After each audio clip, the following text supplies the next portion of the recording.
A 15-week boot camp is never ever going to is not replacing college. um, the majority of our students, 90% of them, have college degrees already. The question that we're answering is, why do 90% of college grads need a boot camp in order to get a career that they love? Right? Like, that's the disconnect, right? If college and universities were doing their job, we shouldn't exist.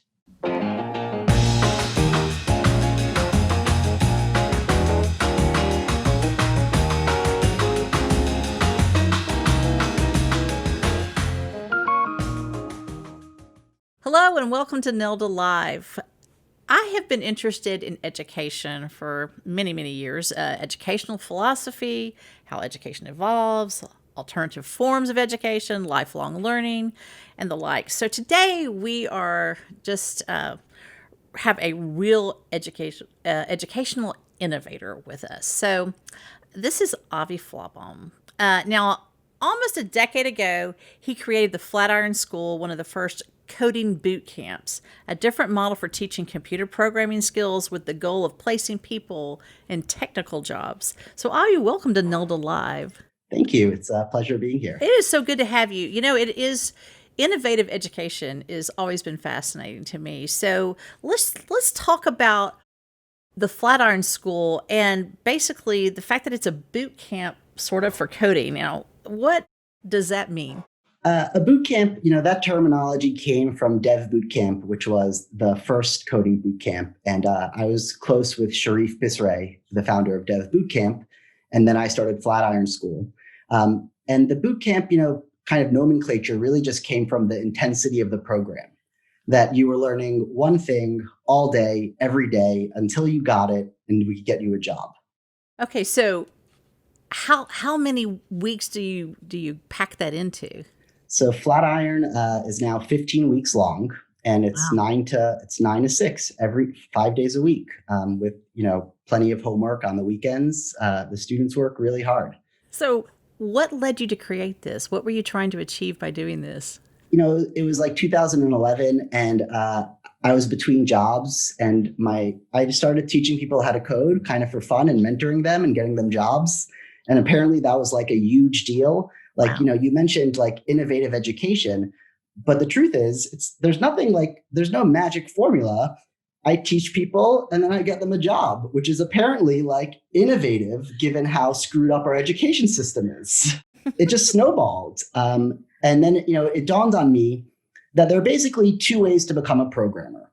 You can get a computer science degree, or you can do what I did, which is bang your head against the wall and try to teach yourself. And given how important technology is and technical fluency is, there had to be other ways to gain these skills, because not everybody is going to be an autodidact and have, a high level of frustration tolerance. And not everyone is right for a CS degree. Computer science programs have a lot of flaws in them. So what I really wanted to do is create another way for people to gain these skills. So, what kind of results have you seen with your students? Flatiron has seen pretty incredible results. I think we've averaged above 95% job placement for the past 8 years.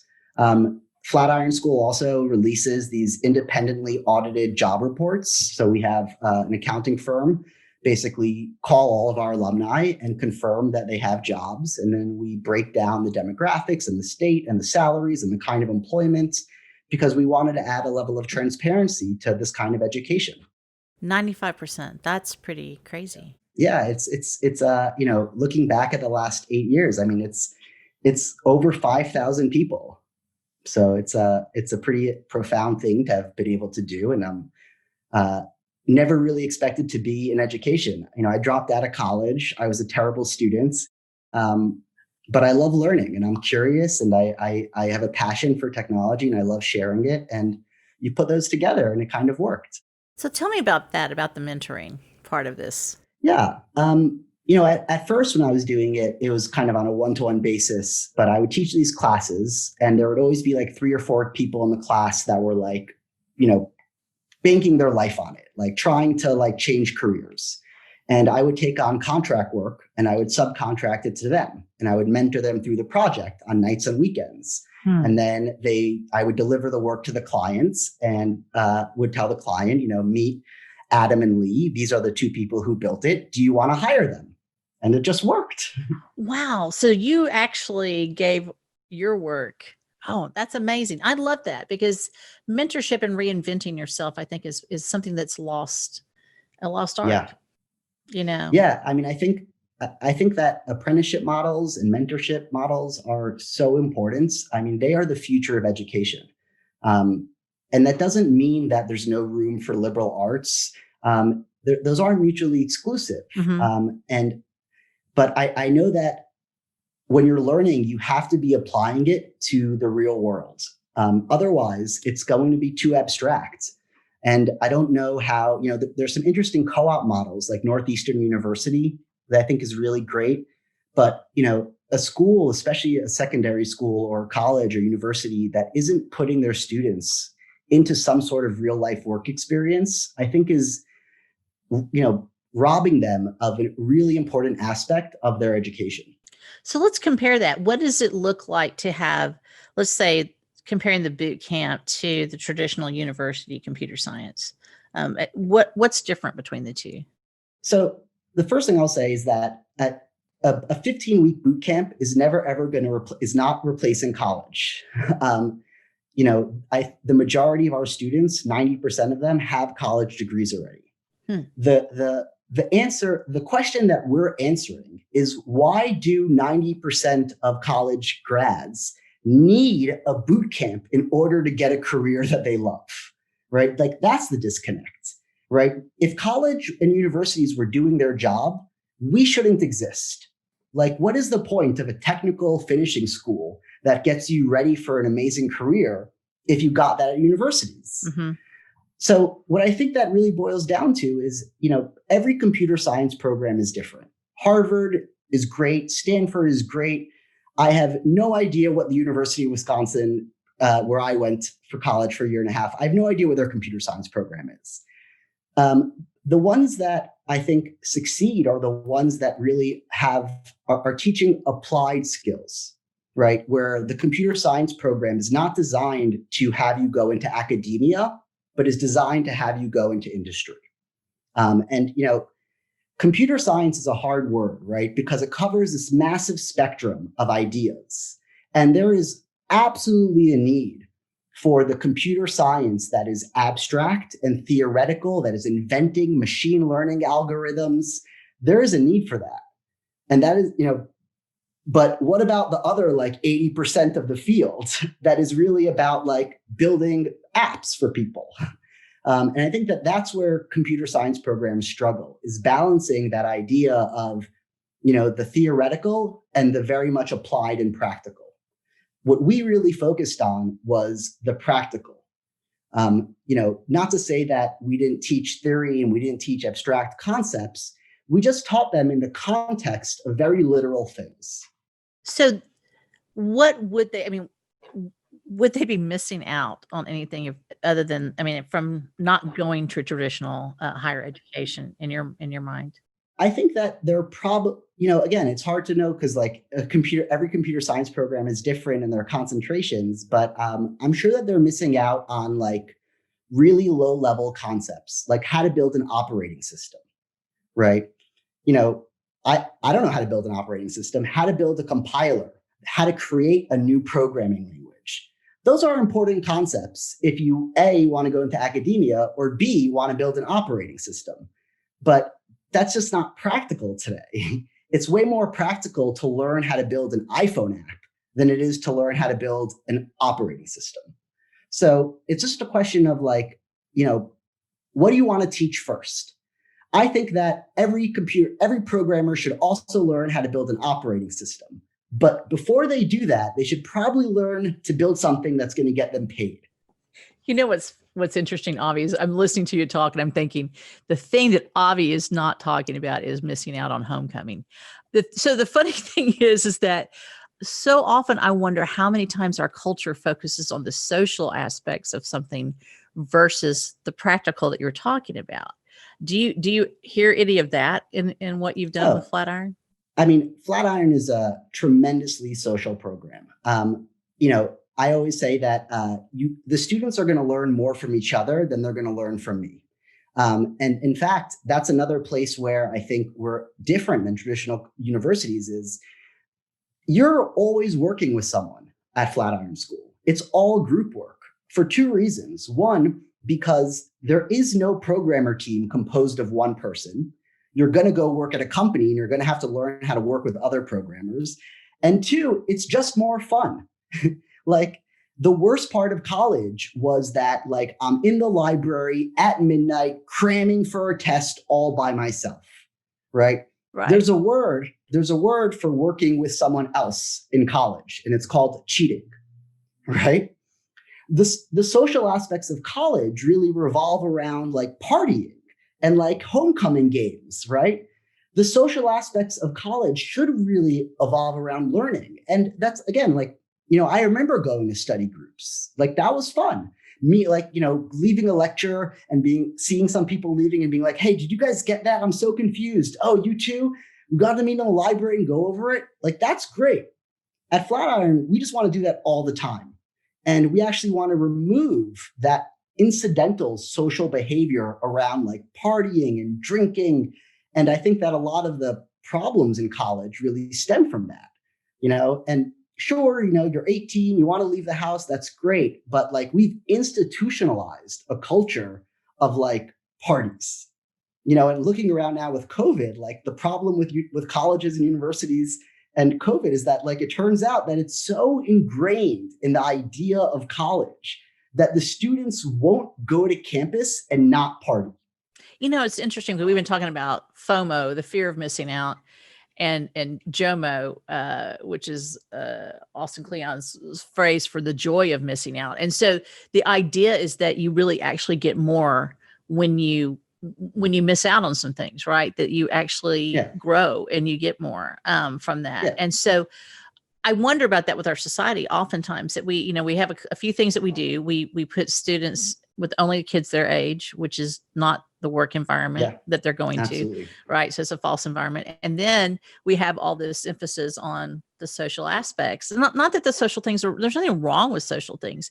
It's just that how do we move that around in our culture? Yeah. Yeah. What do your students say about all this once they come through it all? I mean, the other thing I wanted Flatiron to be is just fun. Like I knew that no one was going to last 15 weeks, 9 hours a day if it wasn't fun. Like it has to be fun. And I think that at first students come in and their expectations are probably pretty varied. Some of them are like, listen, I am here to learn how to code and get a job and that's it. And then other students are like, I'm exploring myself. And, one thing we do immediately on the first day is we level the expectation. The goal of Flatiron School is to change your life. It's not to teach you how to code. It's not to get you a job. It is to do nothing short of change your life. And we're going to do that through learning how to code, which is going to yield you a job. But the more important thing is the personal growth, right? I think that every time you learn something new, you sort of like learn how to see the world differently.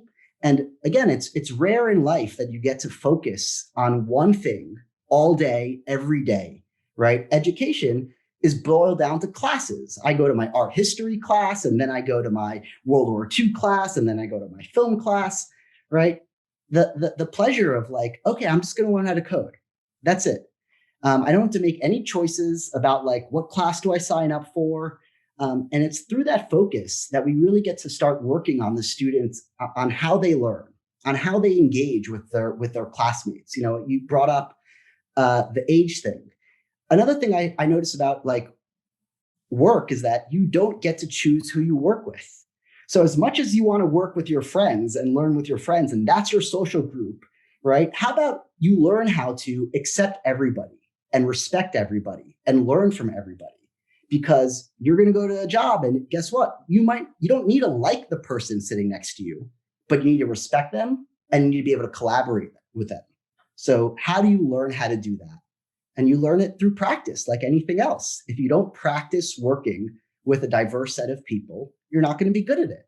So we break up the students into pods of 4, and every week you get assigned a new pod.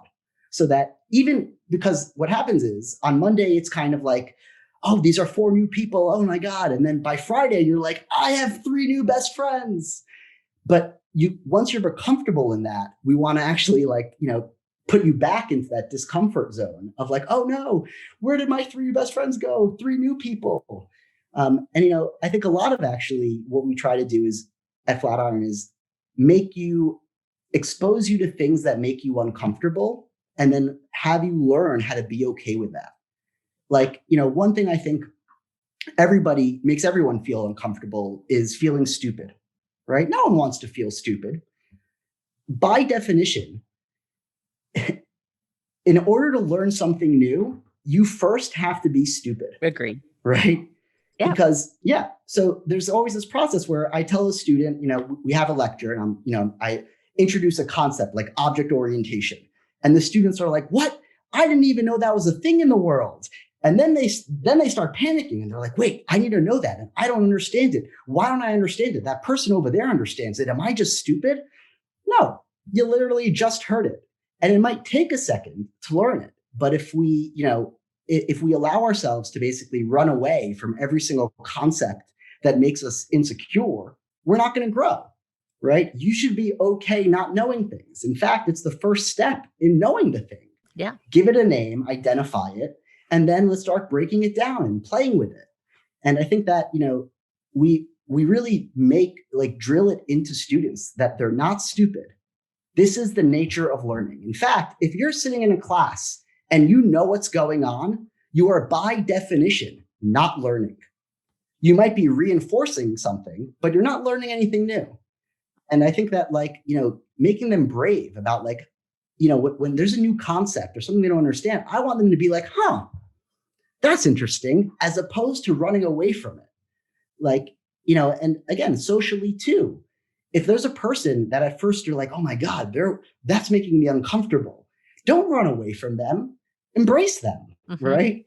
Especially in our very polarized society today, I think we have to be okay with what makes us uncomfortable.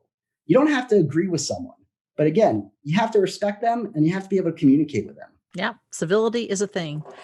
So I'm just curious, what have you seen with students moving from, let's say, a grade-based world, which I think that grades are a lollipop. I don't really understand why we do what we do with GPAs and all the whole thing, right? So it's like, oh, I'm going to give you a sticker for doing that. So, and your sticker's bigger than their sticker. So how do they do when they move out of that? Yeah. What have you seen? It's so funny you mentioned that. I tell them on day one that if you came to Flatiron to get good grades, you made a big mistake because we don't even have those.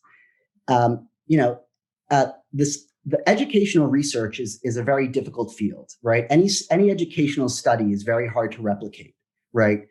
There is one thing that all educational scientists are sure of: grades don't help. We're all sure of it. Right? The pressure, the carrot, the systemic idea of oh, wait, I got a C in math, I must not be good at math, is a self-fulfilling prophecy. I think that assessing people is important. As a teacher, I want to know where people stand so I can help them. But why do I need to tell them how they did? Right? Why do we boil people down to this number? Why do we give people only one chance to learn something? You take calculus and you fail and it's like, well, you got to move on. Wait, no, I want to learn that. So, I think that they at first it's uncomfortable because the students, they want the pat on the back. They want the validation of how am I doing? Am I doing good? And, again, we address that kind of head on. And that's another way. You have to be uncomfortable. You have to learn to validate yourself, right? If you are constantly seeking external validation, people are going to put up hoops and tell you to jump through them and then, pat you on the back. And, you're not going to live your life. You're going to live their life. Wow. So we want to break them. We want to break them from that idea of you don't need to get validated by your instructor, right? Or by a test grade. How do you feel about your knowledge, right? How comfortable are you with what you know? And that it works. Like it's not, again, it's weird. Like at first the students are, and they're adults, and I've had students that are older than me. They become kind of like sheep-like, and they'll like submit an assignment and they'll be like, hey, so how did I do? Is that good? Am I do? And it's just such a funny thing because like it's so rare in life that people would walk around being that needy, but education is one place where like we encourage it. And again, the students, they adapt. They start learning how to, feel validation from helping someone else, right? Right. From asking a good question and learning something new, from looking back at their progress. Like those are the things that matter. So, I remember actually I was talking to a high school teacher, and he asked me like, wait, what do you mean you teach without grades? How do you teach without grades? And I said, how do you teach with grades? Like the assumption that like this was, it's impossible to teach without grading is flawed. Yeah, it absolutely is. It's funny. I home educated for 15 years, so I can tell you I'm like all about that. It's just really mastery or enjoying or learning. Just learning is what we want, right? So I'm interested here in knowing about how you got into computer programming and also maybe who some of your mentors were. Oh, yeah, that's a great question. So I was, I'm 36 now. And as I was growing up, the internet came out and I was like 11 and I was like, this is going to be huge. This is going to be huge. And I was like, I remember I was just like, this is what I want to do in my life. Like, I want to build this thing. And I started figuring out how to code, like just, I would like go to, I would read anything or digest anything I could in order to practice programming. And none of it made any sense to me. And I didn't care. I would break my computer. I would try to build something. And, I remember like around 8th grade is when I was able to actually like make a website. And I was like really proud of myself. And I made a website for my community center, the Riverdale Y. And that was like my first project. And then throughout high school, I would just, pick up like making the sports team, like a website for like when are their games. And, as I started kind of getting good at it, it became like an insatiable like thirst. Like I just wanted to learn this. And, I remember, my parents and the school, they would be like, your grades are bad. You're wasting your time with this programming thing. It was like, I was a sophomore when it went to 2000 and the .com bubble burst. And they were like, don't you know this internet thing was just a fad? Like, why are you wasting your time with it? I would go to Barnes and Nobles and computer books are expensive. And like my parents, would not buy me one. I would go to Barnes and Nobles after school and I would sit in the stacks and read programming books. And then I figured out that you could rip the CD out the back and there was like a digital copy of it. So that I could, that saved me a lot of time. But that's how I learned. And, you ask about mentors, I didn't have any. Like it was not only that, the internet was a scary place. Like if you tried getting help, people, hackers, and they'd flame you and they'd make fun of you, it was kind of like this trial by fire. But when I was, I think 17, I got a job at a startup in New York called cityfeet.com. And I would just, every day after school, I would go clock in hours on the weekends. And I worked for them until I graduated as much as possible. And that was the first time I actually learned with other people. I literally, there was like 3 other people in my school that were interested in code and programming, and I would talk to them, but we were actually all different ages. I would read books. I remember having that feeling. Like my mentor was like, Molly Oshansrick or Jeffrey Zeldman, the author of these programming books. Like I would be like, oh my God, I want to be like them. Like if they have this amazing career, they're working on these amazing projects. And even though I had never met them, like that's what I felt like was my mentorship. Wow. That is so interesting. So from that, how How did you move from there? I mean, it seems to me that Yeah. programming almost seems like an art form to you. Is that? Yeah. I mean, I think it's, it's, I think that there are artistic and scientific aspects to programming. I think programming is an expression, right? You're writing, right? And the same way that like, you know, so think of it this way. Uh, if programmer A and programmer B are given the exact same thing to build, there is no way that they're going to build it in the exact same way, right? They're going to make choices. The choices they make are going to be based on their values. Their values are an expression of style, right?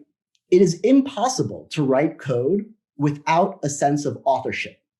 You might not be aware of it, right? But again, if someone else could do it differently, the reason why you did it your way is your style. Just like if, you told someone to make a movie or to take a picture or to paint a pot, it would be different, right? None of us would do it the same way.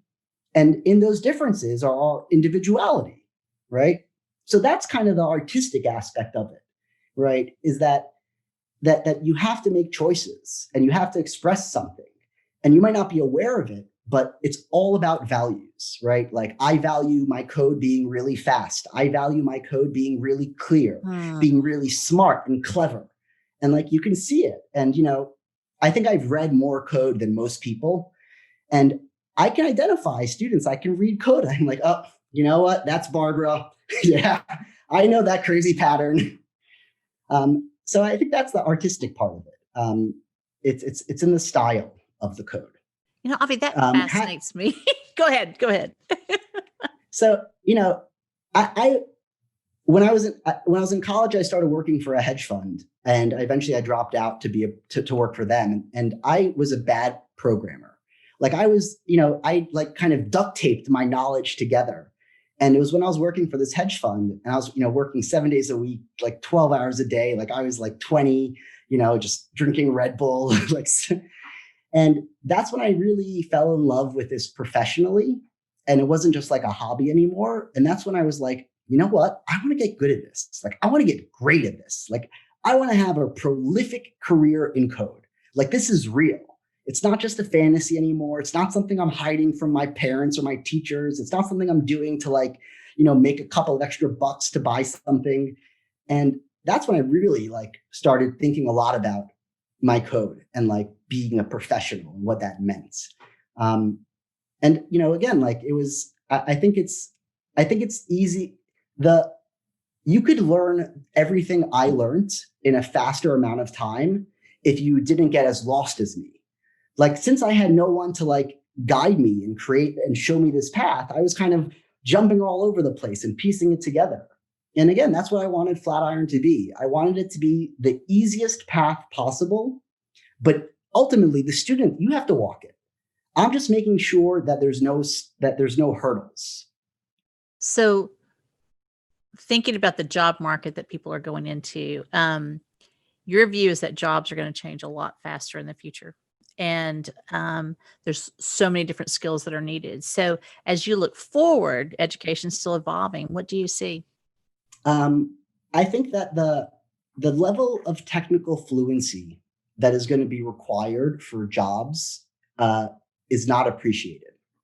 And the example I like to use is like 15 years ago, you'd put on your resume Microsoft Word. Right. Today, we just all assume you know Microsoft Word.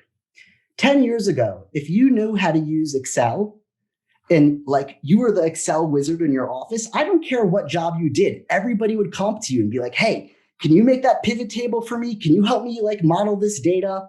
Today, we just all assume you know how to use Excel. 10 years from now, we're all going to assume you know HTML.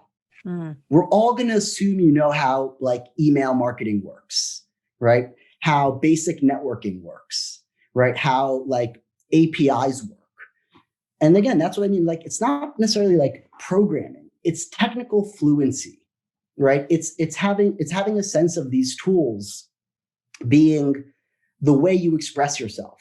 And the good news is that it's education doesn't need to catch up to it, because what kids can do on TikTok blows my mind.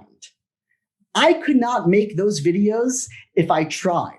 Their lighting is amazing. They've got editing. They're putting overlays and music. How do they do it? How? It's unbelievable. And that's what I mean by technical fluency. They treat their phone as a little movie studio. Yes. Right? And that's unbelievable, right? The creativity I see on that. And, I like TikTok because Instagram is this vanity thing of like, this is my life. And, let me show you. And TikTok is just like, these funny like videos on like putting on makeup and how to do your hair. Like my girlfriend is like learning about like different hair masks to make from like 14-year-old girls. It's so amazing. And so I think that like those kinds of tools, like, that's where that's what I think is going to be required. Like you're going to want people. And again, as they grow up, they're going to mature more and they're going to wonder about making their own website, and they're going to learn how to use Squarespace. And then they're going to want to have like an email newsletter, and they're going to learn how to use MailChimp. Like, and that's going to be what the tools you need that are assumed you know how to do as a job. It's interesting because I think about that too. I have two younger ones, and they pick up a fun, and they're oh yeah, they want this at school, blah blah blah, and they're done in 5-10 minutes. They've already done it. They've spliced it together. But I don't even know what the words are anymore, right? I mean, we're not, because but it's fascinating to see what they can do. And I wonder, I love that term. I had to write it down. Technical fluency. I love that. Okay, so what about vocational training and apprenticeships? I mean, we talked a little bit about apprenticeships and the way that you worked with your students, but it's kind of a lost art in America in many fields. So do you think it will be back in the future more for us? Yeah, I mean, I guess the thing that's going to drive that is talent shortages and like upskilling needs. Companies just can't wait for universities or secondary schools to create the talent that they need. Mm. So they're going to have to either, hire people that don't know the thing they need and then teach them, or retrain their current staff. I would say that any vocational model that has a student paying upfront is dead. Because companies are going to be willing to pay your tuition for you to learn the skill they need in order for you to work for them for the first 2 years, right? That's kind of I think that in the next 10 years, or not maybe 10 years, maybe 5 years, the biggest thing we're going to be seeing is that it's companies, like companies, especially big enterprises, have massive corporate training budgets that nobody uses. It's just like this waste of money. They're just going to start redirecting that to entry-level talent, right? Let's get a bunch of 20-year-olds or 22-year-olds or 24-year-olds from community college or state universities. Let's bring them in young. Let's teach them what they need to know. And then they're going to be loyal to us, and we're going to get a lot of value out of them. And then that's, it's not going to be necessarily called an apprenticeship. It's just going to be like, more similar to those days. Like I imagine of like, I start at GE, as a junior or something, and then I climb this corporate ladder. So it's that we might not call them apprenticeships, but I think that companies are going to take responsibility of like training. And I think that there's going to be a lot of companies out there that basically are going to be almost like schooling as the service, where if I'm Bank of America, I want to hire a school to build us a Bank of America training school, right? Because there's no way Bank of America knows how to like teach. They have no sense of pedagogy or curriculum design or admissions processes or like, so I think that that's going to kind of it's going to look different. It's not going to look like an apprenticeship. It's going to look like the bar for entry-level talent is going to get lower, and companies are going to really have like their own, 3-month-long training program. How much do you think COVID has fast-tracked us into some of this? I don't know. My mind is still like, I can't believe COVID is still happening, and it's going to be happening for longer. I don't know. I guess I think that whenever this is over, especially in the US, I think we're all just going to go back to normal. You think so? Like, I don't like it. I miss my coworkers. Yeah. Like I miss being able to hug people, like, and I don't know, like I live with my girlfriend, and it's so uncomfortable, both of us working from home. And I can't imagine what it's like if you have kids. Like, oh my God, I don't think any of us, COVID accelerated some things. However, this is not better. Okay? Right. Sure, companies should be comfortable with remote. Apparently, it works, right? So if you have employees that want to be remote or want more flexibility, great. But we're still going to have offices, because I just don't think anyone wants this. I just kind of wonder how much it has changed, though, that people are willing to think outside the box more than they were before. And that's what Yeah. I've wondered about, Yeah, I guess also I think I don't recognize, because programming and product development, those were always fields that remote work was pretty allowed and common. So, I have a lot of friends that have been remote programmers, for years. I had people on my team that worked remotely. My team had, you get 1 day a week when you get to work remotely. So it's not as big of a shock, but I imagine for people that are in other jobs, this is like, oh my God, I never knew I could do this remotely. Mm-hmm. And what software do I need in order to make this work? So again, like I think that I don't notice it as much. But yeah, I think that people are going to have more flexibility because it works. But again, I think it's about preference, right? How do you want to work? So let's talk about, you have, I saw on YouTube the video you have out on how to change your life. It was really motivating. So let's Thank you. talk about that. Can you summarize a bit of that? Because it was very Oh interesting. man. Well, I guess that comes from when I started teaching. It became very clear to me that the struggle in education is not conceptual; it's psychological, right? It's not like these concepts are super hard that you have to be like, I don't know, a 400 IQ. It's not. What you have to be is willing to be stupid. You have to have a way that you learn things, right? And I wasn't going to be able to succeed if I didn't change the way people thought, right? And I started, thinking about really like, what does that look like? How do people change? Why don't people change more often? And, I think one of the first things I realized was, and this is true, I learned it when I was training for a marathon. The first time I went running, it was terrible. And the second time I went running, it was terrible. And the third time I went running, it was also terrible. And I just kept doing it. And like 6 months later, I was running like 3 miles. And I was like, when did that happen?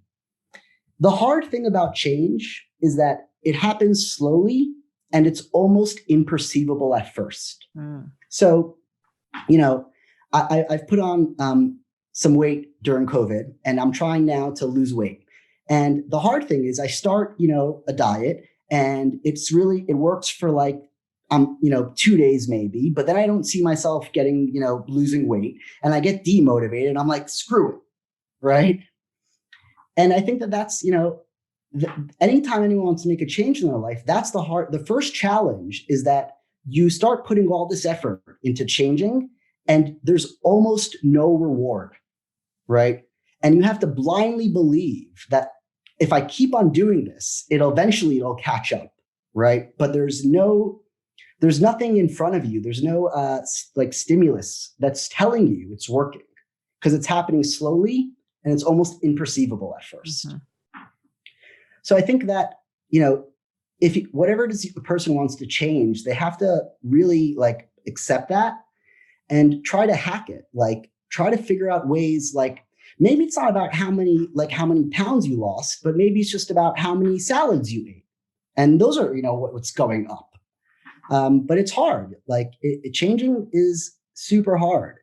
And when you try to do it and you fail, you have this like, it becomes even harder because now I deal with the baggage of like, man, why I suck. And, I'm never going to try that again. Like, I don't want to feel bad about myself.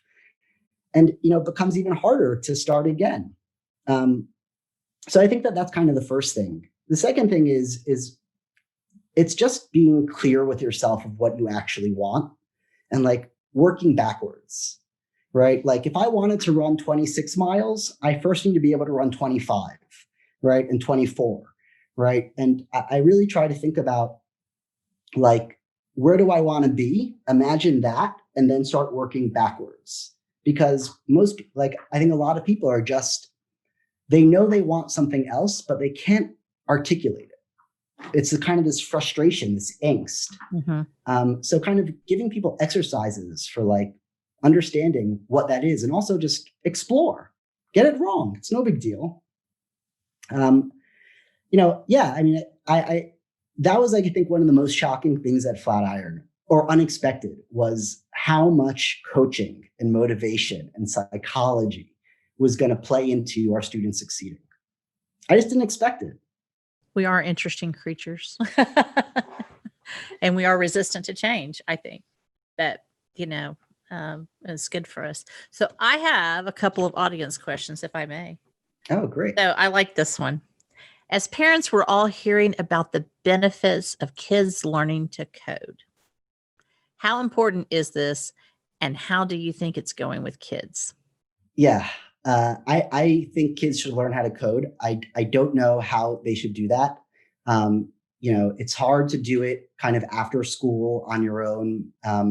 A lot of the like kid friendly ways to learn how to code are like really kind of boring and talking down to the kid, so they're not like interesting.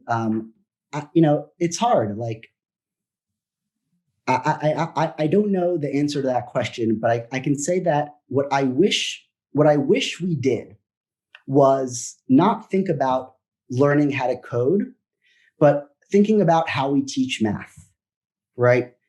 Why do we still use calculators, right? We have like computers. So like when you're learning math, why don't you should be doing that in a programming language, right? We still have people writing equations on pencil and paper, right? But there's like Jupyter, which is like a data science platform, can do algebra. If it can do machine learning, it can also do geometry, I promise. So it's not like you should be learning how to code, not for the sake of building apps. That's the worst reason for kids to learn how to code. They should be learning how to code so that they could model and express phenomena. Like you can build a program that can calculate the area of a triangle, right? And that's going to teach you a bunch about geometry, and you're going to have to learn how to express those concepts in code, right? The algebraic notation of like plus and equal, right? That was invented, right? And it gets, with calculus, it gets, the sigma notation and the delta, right? These are notations we invented before we had computational power, right? Learning how to express that stuff in code, I think, is more interesting. Like chemistry, biology, all of that can be expressed through code, right? Like I can't believe we still have how much, drawing a picture of a molecule when you can like create 3D renderings of them. So that's the way I wish that was. I don't know how to get there, but that's what I wish that kids were building programs in order to learn the things that they need to learn. It's more fun. You need to write that curriculum. I have some examples of it, Great. Okay. Here's the question number 2 from the audience. What about adults and coding? Is this something we need to pick up when we are young, or is it too late to learn code or a new skill?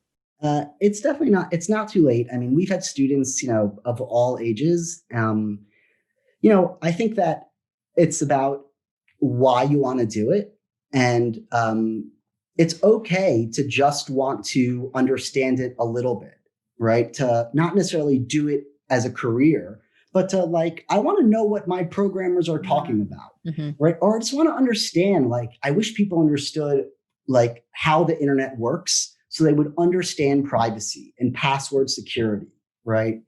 Like that's a responsibility that we have. I don't think everybody needs to be a programmer. Like not everybody in today's world, not everybody needs it. Everybody should do it, but not everybody needs it. So, for adults, I think that if you want to change careers, you should know that it's going to be hard work, but it's going to be hard for the 23-year-old and, the 53-year-old. I promise. It's hard for both. And that's why I love seeing that at Flatiron. They're sitting next to each other and they're both learning from each other. So I think that's great. But more than learning how to program, I just wish that it's, again, technical fluency, right? What is a web page? What is an API? Right? When people talk about platforms, what do they mean? Right? Like, what's a program? I just like those things. Yeah. Okay, Avi. So it has been so great to have you, but where can people follow you? And what's coming up next for Avi Flombaum? Yeah. So people can follow me on Twitter. My Twitter handle is Avi Flombaum. I love Twitter. So I think that's a great place to connect at me. If you tweet at me, I will, discuss whatever you want to discuss with you. And what is next? It's sort of under wraps right now, but surprise, surprise, it has a lot to do with employer training and that kind of employer apprentice. I think companies are really bad at hiring entry-level talent. And the reason why is because entry-level talent they're not ready yet by definition. They're beginners, right? It could be in marketing, it could be in programming, it could in whatever. And the struggle is that the company is not ready to educate them and to give them experience. So I'm very excited about that. Like, I want to help companies teach their employees so that they can hire entry-level talent better. Well, clearly, you love to be the mentor you wish you had had. And I appreciate that in you. Yeah, there's a lot of that. I mean, I always say that my co-founder of Flatiron used to say that we're trying to save little Avi, which I think is, true. I